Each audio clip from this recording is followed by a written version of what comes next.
আমাকে সাহায্য না করো, আমার শত্রুরা আমাকে খুঁজে ফেলবে এবং মেরে ফেলবে। ওদের কাছ থেকে লুকানোর জন্য আমার তোমার সাহায্য দরকার। আমি তোমাকে অনেক ভালোবাসি এবং বিশ্বাস করো আমি তোমাকেই বিয়ে করব। আমি চাই আমার ভবিষ্যৎ বাচ্চা কাচ্চাদের মা তুমিই হও।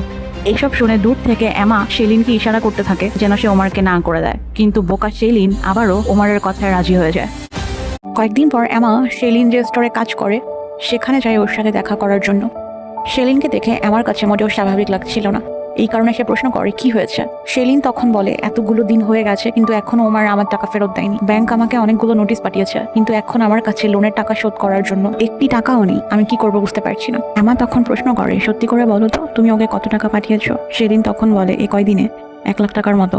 এমা তখন বলে আমি জানতাম এটাই হবে, আর দেখো আমি অনলাইনে কি পেয়েছি। তোমার সোকল্ড বয়ফ্রেন্ড ওমার একজন ফ্রড। সে আসলে কোনো কোটিপতির ছিল না, ওর কোনো ডায়মন্ডের বিজনেসও নেই, ও 1 নম্বরের একটা চিটার। এই দেখো কয়েকদিন আগেই নিউজ পেপারে ওর ছবি নিয়ে এই আর্টিকেলটা বেরিয়েছে এবং ও এভাবেই অনলাইনে প্রেমের ফাঁদে ফেলে অসংখ্য মেয়েদের কাছ থেকে লাখ লাখ টাকা হাতিয়ে নেয়।